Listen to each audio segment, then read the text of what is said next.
Le silence s'est abattu sur le bar du rooftop. Antoine Lefebvre leva son verre de whisky, la mâchoire crispée, et fixa les rideaux de velours de l'entrée principale. « La prochaine femme qui franchira cette porte, dit-il d'une voix basse mais ferme, je l'épouserai. » Un rire, une toux.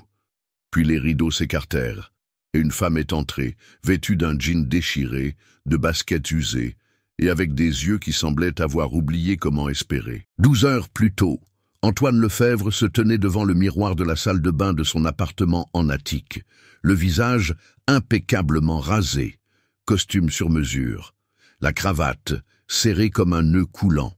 Sur le papier, il avait tout, des milliards d'actifs, des couvertures de magazines, un visage qui ne se fendillait jamais. Mais ce matin-là, il ne pouvait pas se regarder dans les yeux. La mort de son père résonnait encore dans les salles de conseil et les gros titres. Un titan, un tyran, le genre d'homme qui bâtit des empires mais détruit toute tendresse. Antoine avait hérité de l'empire et du silence. Son ex-femme, Hélène, lui parlait à peine. Sa fille, Léna, le regardait à peine. Et il ne se souvenait pas de la dernière fois que quelqu'un l'avait touché sans qu'un contrat soit impliqué. Alors, quand il a fait cette déclaration absurde lors de l'événement sur le toit, une partie de lui était sérieuse. Il était fatigué d'attendre que la vie redevienne réelle. Ceci est l'histoire de ce qui s'est passé ensuite, et comment une seule femme a fait voler en éclats tout ce qu'il croyait être vrai. Mais à cet instant, Antoine n'avait aucune idée de ce qui était sur le point de commencer. Antoine Lefebvre n'est pas né riche, il est né déterminé. À 30 ans, il avait transformé un prêt de 10 000 € en un empire de la fintech d'une valeur de 6,4 milliards d'euros. Lefebvre Capital a révolutionné l'investissement personnel. Il a révolutionné l'art de prétendre qu'il n'était pas en train de s'effondrer. Son emploi du temps était réglé comme du papier à musique. Réveil à 5h ans, salle de sport à 6h ans, salle de réunion à 7h30. Chaque rendez-vous chronométré à la seconde. Pas de chaos, pas de place pour l'émotion, pas de fil qui dépasse. Mais dernièrement, tout semblait creux. La mort de son père l'avait plongé dans une tempête qu'il refusait de reconnaître. Il était rentré en jet privé, avait enterré l'homme sans éloge funèbre et était retourné directement au travail. Il n'avait pas pleuré, pas une seule fois, pas quand sa fille Léna, maintenant âgée de 17 ans, lui a envoyé un texto. « Ne fais pas semblant d'aller bien, moi je ne vais pas bien ». Pas quand son ex-femme, Hélène, lui a envoyé une boîte de vieilles photos qu'il n'a jamais ouverte. Antoine avait bâti toute son identité sur le contrôle. Et maintenant, le contrôle ressemblait à une cage. Ce soir-là, la fête sur le toit devait être une célébration, 10 ans depuis l'introduction en bourse. Marc, son meilleur ami et stratège en relations publiques de longue date, l'avait supplié de porter un toast léger. Quelque chose d'humain, avait-il dit. Pour une fois, au lieu de cela, Antoine avait bu la moitié de son whisky et contemplé l'horizon. « Ça t'arrive de sentir que tu regardes ta propre vie de l'autre côté d'un mur de verre ?» demanda-t-il à Marc. Marc cligna des yeux. « Mon Dieu, Antoine, c'est la chose la plus déprimante que je t'ai jamais entendu dire. » Antoine eut un sourire narquois, puis se tourna vers la foule. Quand il leva son verre et fit sa déclaration, « La prochaine femme qui entrera ici, je l'épouserai. » Les gens rirent, quelques-uns applaudirent, pensant que c'était une blague. Mais Antoine ne rit pas, car pendant un bref, impossible instant, il le pensait vraiment. Et puis la porte s'est ouverte, et Chloé Moreau est entrée. Elle n'avait pas l'air d'être à sa place. Sweatshirt ample, jean d'occasion, cheveux attachés comme si elle n'avait pas eu le choix. Elle se figea sous le feu des projecteurs de tous ses regards. Et Antoine, il ne sia pas. Il chuchota seulement à Marc. Ne dis pas un mot, car quelque chose en lui, quelque chose d'enfoui et de douloureux, se pencha en avant plutôt qu'en arrière. Et c'est là que tout, doucement, a commencé à se défaire. Antoine ne savait pas pourquoi il a traversé le toit vers elle. Peut-être parce que tout le monde reculait, peut-être parce que pour la première fois depuis des années, il voyait quelqu'un qui semblait plus perdu que lui. L'hôtesse lui barra le chemin. « Madame, c'est une soirée privée. »« Elle est avec moi, » l'interrompit Antoine, d'une voix calme mais ferme. « C'est mon invité. » Des murmures stupéfaits parcoururent la salle. Marc faillit s'étouffer avec son verre. Chloé cligna des yeux, abasourdie. Elle ne connaissait pas cet homme, ne connaissait pas cet endroit. Elle était juste entrée pour s'abriter du froid parce qu'elle avait vu les lumières et espérait un peu de chaleur. Pas ça, jamais ça. Je n'ai rien à faire ici, murmura-t-elle. Moi non plus, dit Antoine en lui offrant la main, mais nous y voilà. Elle hésita, puis lentement, elle la prit. Ils se sont assis dans le coin le plus éloigné du toit, sous des guirlandes de lumière douce. Antoine lui a commandé un verre de vin, bien qu'elle l'ait à peine touché. « Chloé » dit-elle, quand il lui a demandé son nom. Elle n'en a pas dit beaucoup plus, seulement qu'elle était professeure d'anglais dans un lycée, qu'elle avait perdu sa mère, que son appartement avait disparu après ça, avec son travail, son assurance maladie et finalement sa voix dans le monde. Antoine n'a pas insisté, il a juste écouté. C'était le moment le plus humain qu'il ait ressenti depuis des années. Il s'arrangea pour qu'elle passe la nuit suivante dans une suite de l'entreprise. Il laissa une note, sans pression. « Repose-toi. » Ah, Chloé la fixa longuement. Puis, elle est restée. Au cours des jours suivants, Antoine lui fit découvrir un confort qu'elle n'avait pas connu depuis des années, des draps propres, des repas chauds, un silence sans peur. Il fit venir une styliste, paya sa coupe de cheveux, lui acheta des vêtements qui lui allaient vraiment, organisa un rendez-vous avec une thérapeute, dit que c'était facultatif, mais voulait clairement qu'elle y aille. Chloé accepta la plupart de ces choses, pas par vanité, par incertitude, par gratitude, par épuisement. Quelque part au fond de lui, Antoine pensait qu'il pouvait la sauver. Et peut-être, ce faisant, se sauver lui-même. Mais sauver, c'est transformer en façonner. Et façonner, c'est transformer en contrôler. 2 semaines plus tard, il l'emmena à un gala de charité pour les jeunes sans-abri. L'ironie était cuisante. Tout le monde la dévisageait. Tout le monde souriait avec trop d'insistance. Puis une femme se pencha, feignant de chuchoter gentiment. « Je crois que je l'ai déjà vue. Elle n'était pas au foyer du boulevard de Belleville ?» Chloé se figea. Ses doigts se crispèrent sur son verre de vin. Antoine ne le remarqua pas, ou ne voulut pas le remarquer. Ils sourirent pour les photos. Mais à l'intérieur, Chloé se désagrégeait. Ce soir-là, dans la voiture, elle ne dit rien. Il parla de stratégie, d'image, de la fierté de son équipe face à ses progrès. Elle tourna le visage vers la fenêtre et recommença doucement à disparaître. Chloé cessa de parler, pas complètement. Elle disait encore merci, hocha toujours poliment la tête quand le personnel de l'hôtel la saluait, sourit toujours quand Antoine lui demandait comment elle allait. Mais ces mots, ceux qui comptaient, il s'était évanoui. Elle commença à s'habiller exactement comme la styliste le lui disait, se présenta à l'heure aux séances de bonne manière, assista au déjeuner d'affaires avec les conseillers d'Antoine, souriant au bon moment. Mais quelque chose derrière ses yeux s'était immobilisé, comme si elle regardait à nouveau sa vie à distance. Seulement cette fois, elle était plus propre, plus brillante, mais tout aussi silencieuse. Antoine pensait que c'était un progrès. « Elle s'adapte », dit-il à Marc au dîner. « Elle se stabilise, elle se trouve. » Marc le regarda longuement. « Ou elle disparaît, dit-il, et tu es trop près pour le voir. » Antoine balaya l'objection d'un geste. Il faisait tout correctement. Il subvenait, il guidait, il aidait. N'était-ce pas ça, l'amour? La vérité, c'est qu'il ne savait pas vraiment comment aimer. Pas sans essayer de réparer, pas sans contrôle. Et Chloé, elle le sentait. Chaque matin, elle se réveillait dans une suite trop parfaite, avec des vêtements trop choisis et un silence trop lourd. Ses élèves lui manquaient, ses vieux livres, la petite cuisine exiguë de l'appartement de sa mère. Elle se manquait à elle-même. Elle ne savait plus si Antoine voyait Chloé, ou juste un reflet de ce qu'il voulait qu'elle devienne. Un soir, ils se sont rendus à un événement formel pour le lancement d'une nouvelle initiative de finances sociales. Antoine appela cela « une chance de montrer au monde tout le chemin que nous avons parcouru ». Il le disait comme un compliment.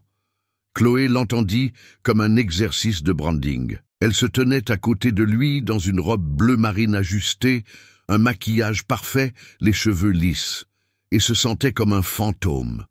Une femme à l'événement lui toucha le bras. « J'ai lu votre histoire. C'est magnifique ce qu'il fait pour vous. » L'estomac de Chloé se noua. Elle n'était pas un animal à secourir, elle n'était pas l'arc de rédemption de quelqu'un d'autre. Ce soir-là, de retour à l'hôtel, elle n'attendit pas qu'il enlève sa cravate. Elle parla la première, la voix calme mais claire. « Je n'appartiens pas à cette vie. » Antoine leva les yeux, surpris. « Chloé, tu es juste dépassée, donne-toi plus de temps. »« Non, dit-elle, je n'appartiens pas à cette version de moi. » Il tenta de s'approcher. « Tu n'as pas à être parfaite, je ne te l'ai jamais demandé. Tu m'as demandé de changer. Peut-être pas avec des mots, mais avec tout le reste, les vêtements, les gens, ma façon de marcher, ma façon de parler. J'essayais d'aider, dit-il, presque suppliant. Tu souffrais. C'est vrai, dit-elle. Mais ça, ce n'est pas de la guérison, c'est de l'effacement. Antoine se tut. Pour une fois, il n'avait pas de réponse, car au fond de lui, il savait qu'elle avait raison. Chloé se dirigea vers la chambre, attrapa le sac en toile qu'elle n'avait jamais complètement défait et se tourna vers lui une dernière fois. « J'avais besoin que quelqu'un me voie, Antoine, pas qu'on me répare, juste qu'on me voie. » Elle partit doucement, pas de porte claquée, pas de cris, juste le son feutré de ses pas s'estompant dans le couloir. Le lendemain matin, elle était partie. Sa suite était nette, ses nouveaux vêtements pliés avec soin sur le lit.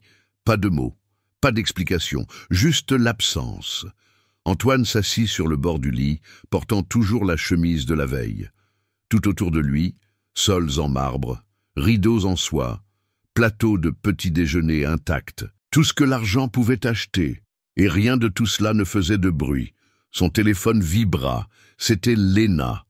Un seul message. « Tu continues de bâtir des empires, papa, mais tu ne sais même pas comment rester. C'est peut-être pour ça que tout le monde s'en va. » Le coup fut plus dur que prévu. Pour la première fois de sa vie d'adulte, Antoine Lefebvre se sentit complètement, irrémédiablement seul. Avez-vous déjà essayé de réparer quelqu'un en pensant que c'était de l'amour, pour vous rendre compte que vous étiez en train de le perdre?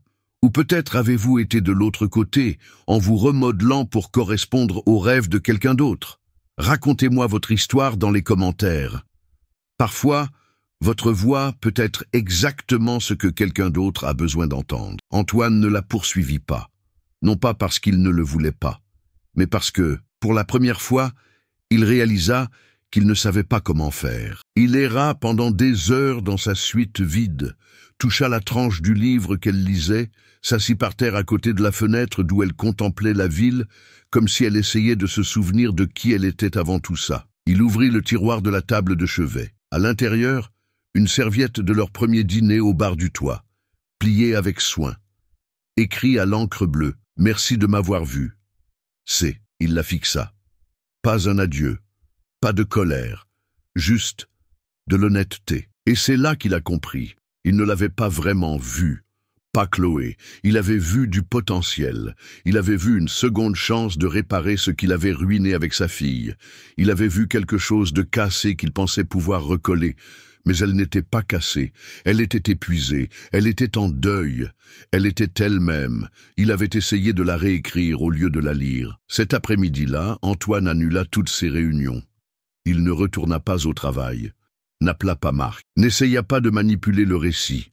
Il monta dans sa voiture et conduisit sans savoir où il allait jusqu'à ce qu'il s'arrête devant le foyer que Chloé avait mentionné lors d'une de leurs premières conversations. L'endroit où elle restait quand il pleuvait et qu'elle n'avait nulle part où aller. Il resta longtemps devant l'entrée, les mains dans les poches, sans plan. Juste la douleur étrange de vouloir faire quelque chose de réel. À l'intérieur, un bénévole s'approcha. « Vous cherchez quelqu'un » Il secoua lentement la tête. « Je crois que je me cherche moi-même. » Le bénévole ne rit pas. Il hocha simplement la tête. « Beaucoup de gens trouvent des morceaux d'eux-mêmes ici. » Il resta 1 heure, puis 2. Il écouta. Des histoires, de la douleur, des rires dans des endroits où il ne s'y attendait pas. Personne ne le reconnut. Personne ne se souciait de qui il était. Et pour la première fois depuis des années, cela lui fit du bien. Il ne savait pas ce qu'il faisait. Mais pour une fois, il n'avait pas besoin d'avoir raison. Il avait juste besoin d'être. Antoine revint au foyer le lendemain matin. Cette fois, il n'écouta pas seulement. Il demanda comment il pouvait aider. On le mit au local des fournitures, plier des couvertures données, trier des conserves, réparer des fuites au plafond avec un vieux bénévole nommé Victor, qui dirigeait sa propre entreprise de construction avant qu'une crise cardiaque ne fasse tout basculer. Antoine ne dit son nom à personne, n'amena pas de sécurité, ne porta pas de costume, juste un sweat à capuche et un jean. Personne ne se souciait de qui il avait été. Et cela, étrangement, ressemblait à une grâce. Il revint tous les jours de cette semaine.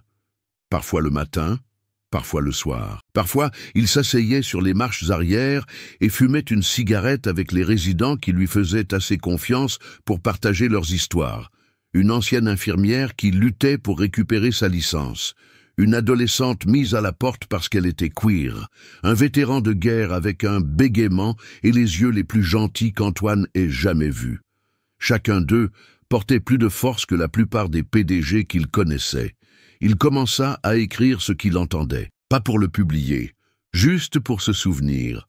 Chloé ne revint pas, mais Antoine commença à comprendre quelque chose qu'elle avait dit un jour. Il ne s'agit pas d'être sauvé, il s'agit d'être vu. Pour la première fois de sa vie, Antoine regardait les gens sans avoir de solution en main. Il ne construisait rien, il ne réparait personne. Il apprenait à s'asseoir avec la douleur, y compris la sienne. Un soir, il resta tard pour aider à servir le dîner. Un adolescent laissa tomber son plateau et jura. Antoine se pencha, l'aida à le ramasser sans un mot, et lui en donna un propre. Le garçon le dévisagea. « Vous ne parlez pas beaucoup, n'est-ce pas ?» Antoine haussa les épaules. « Je travaille à écouter davantage. » Le garçon sourit, juste un peu. De petites choses, mais réelles. Plus Antoine donnait de lui-même, plus il se sentait incertain. Certains soirs, il s'asseyait dans son attique, toujours intact. Un lieu conçu pour le statut, pas pour la vie. Il recommença à cuisiner pour lui-même. Il était nul. Mais il aimait le calme. Il laissait son téléphone en silencieux plus souvent. Se désabonna de toutes les newsletters commerciales. Supprima l'application de presse qui le nourrissait d'adrénaline. Mais même avec tout ça, le doute s'infiltrait. Changeait-il vraiment? Ou construisait-il simplement une autre version de lui-même pour se sentir mieux? Il pensait constamment à Chloé, pas comme un symbole, comme une personne. Son rire doux et soudain, sa façon de tortiller ses doigts quand elle était nerveuse, le feu dans ses yeux quand elle disait la vérité, même quand ça faisait mal. Il ne s'attendait plus jamais à avoir de ses nouvelles. Jusqu'à un soir, après une longue journée au foyer, alors qu'il fermait, son téléphone vibra dans sa poche. Numéro inconnu. Pas de messagerie vocale, pas de message, juste un nom sur l'écran. « Chloé Moreau vous appelle. » Il se figea, puis décrocha. « Salut » dit-elle. Sa voix était calme. « J'ai entendu ce que tu as fait. » Il déglutit difficilement. « Comment ? J'ai encore des oreilles dans des endroits auxquels tu ne t'attendrais jamais. » Une petite pause. « Je me demandais, » continua-t-elle, « si tu voudrais qu'on se voie. » Antoine ferma les yeux et sentit, pour la première fois depuis des semaines, le début de quelque chose de chaleureux. Ils se sont retrouvés dans un petit square, juste après le coucher du soleil. Ce n'était pas un endroit chic. Pas de skyline, pas de champagne, juste un banc sous un vieux chêne. Quelques joggeurs au loin. Le brouhaha de la ville qui s'apaise. Antoine arriva le premier, ne tenant rien d'autre qu'un gobelet de café en papier et une nervosité qu'il ne pouvait réprimer. Quand Chloé apparut, elle ressemblait à elle-même. Pas de maquillage, des bottes avec de la boue encore sur les semelles, une veste en toile verte à moitié zippée. Il se leva, ne sachant s'il devait la serrer dans ses bras ou simplement respirer. Elle lui offrit un hochement de tête et s'assit sur le banc. Il la rejoignit, ni trop près, ni trop loin. « Merci d'être venu, » dit-il à voix basse. Chloé regarda droit devant elle. « Je n'étais pas sûr de venir, je ne t'en aurais pas voulu, » répondit-il. Le silence plana entre eux comme un rideau. Finalement, elle parla. « Tu fais du bénévolat ?» Il hocha la tête. « J'essaie. » Elle se tourna vers lui. « Pourquoi ?» Antoine expira lentement. « Parce que je devais apprendre à arrêter de réparer les gens et commencer à les voir. » Chloé ne répondit pas tout de suite. Elle gratta le coin du banc avec son pouce, puis dit « Tu sais, je ne suis pas partie parce que je ne tenais pas à toi. »« Je sais, » dit Antoine, et pour la première fois, il le pensait vraiment. « Je suis partie, continua-t-elle, parce que je ne pouvais pas continuer à perdre des morceaux de moi-même pour m'adapter au monde de quelqu'un d'autre. Je n'ai jamais voulu t'effacer, murmura-t-il. Mais tu l'as fait, dit-elle doucement, pas exprès. Tu pensais que l'amour s'était façonné, mais l'amour, c'est laisser être. » Il hocha la tête, la gorge serrée. « J'apprends encore, dit-il. » Elle l'étudia un long moment. « Tu as l'air différent, dit-elle. Moins poli, sourit-il. Plus vrai. » Une autre pause. « Je ne sais pas ce que c'est, ajouta Chloé. Je ne suis pas là pour reprendre où nous nous sommes arrêtés. Je ne suis pas un projet. Je ne suis pas ton tournant décisif. Je sais, dit-il à nouveau. Je ne suis pas là pour te reconquérir. Elle pencha la tête. Alors pourquoi es-tu là? Il la regarda vraiment. Pas les vêtements, pas la surface. Juste Chloé. Avec son espoir têtu, ses yeux usés par le chagrin, son feu tranquille. Parce que tu m'as manqué, dit-il doucement. Pas la version que j'ai créée. Juste toi. Une brise fit bruire les feuilles au-dessus d'eux. L'air était frais, immobile. Chloé se leva, s'étira lentement et se tourna vers lui. « Je ne promets rien, dit-elle. Mais si tu veux marcher un peu, ça me va. » Antoine se leva aussi. Pas triomphant, juste reconnaissant.